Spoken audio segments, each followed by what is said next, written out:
Դպրոցները հնգորյա թե 6-օրյա ռեժիմով։ Յուրաքանչյուր դպրոց ինքն է ընտրում, որ տարբերակով աշխատել։ Բանն այն է, որ վերջին տարիներին կրթական ծրագրերի բարդացումն ու ընդլայնումը, նախագծային ուսուցման ներդրումը, տարբեր խմբակների ավելացումը փաստացի փոխել են դպրոցի առօրյան, ինչը ըստ մասնագետների բացասաբար է անդրադառնում աշակերտների ծանրաբեռնվածության, առողջության ու հոգեբանության վրա։ Դասերը ձգվում են 7-ից 8 ժամ, ինչը նշանակում է, որ երեխաները հարկադրված են լինում դպրոցում մնալ մինչև ժամը 4-ը, որոշ դեպքերում նույնիսկ 5-ը։ Մասնագետների մի մասը համոզված է, հնգորյա ուսումնական ռեժիմի պայմաններում ծրագրային այս ծավալը դժվար է արդյունավետ կազմակերպել, չվնասելով աշակերտին։ Հանգստի ժամանակ չեն ունենում, դասերը սովորելու, տնային առաջադրանքները կատարելու, նաև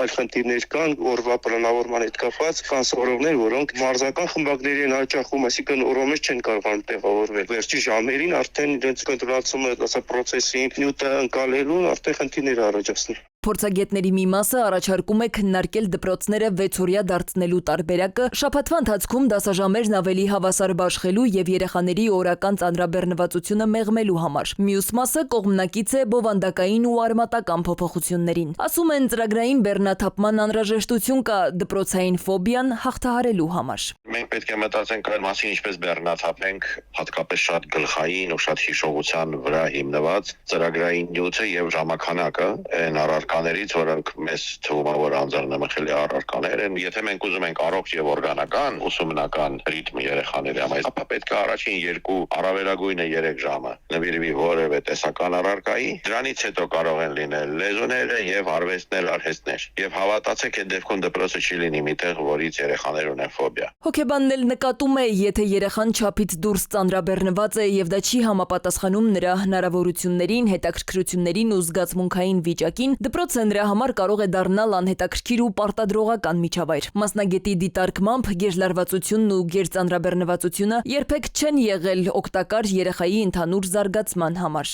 Եթե երեխան օրինակ համապատասխան ժամանակ չի ունենում նկարելու, երգելու, ուղղակի հանգստանալու, ուղղակի բակում լինելու կամ ունենալու ֆիզիկական ծանրաբեռնվածություն, ապա հավատացած եղեք, որ դա բերելի է նրան, որ դպրոցը լինի երեխայի չսիրած վայրը։ Շատ հետաքրքիր մարդիկ իրենց ոլորտում առաջատարներ եւ այլն, որ խոսում են իրենց անձնական կյանքի եւ այլնի մասին, դպրոցը հաճախ չեն հիշում որպես հետաքրքիր եւ ուրախ մի վայր։ Միջազգային փորձը կրթական համակարգի մեջ հորմոնալ եւ հոգեբանական գործոնները չի անտեսում։ Մենք հաճախ այստեղ կարիք ունենք բնությունից չկտրվելու։ Այս մոտեցումները ըստ մասնագետների կարող են նպաստել թե ուսման որակի բարձրացմանը, թե աշակերտների առողջության պահպանմանը, ստեղծելով ավելի հավասարակշռված ուսումնական միջավայր։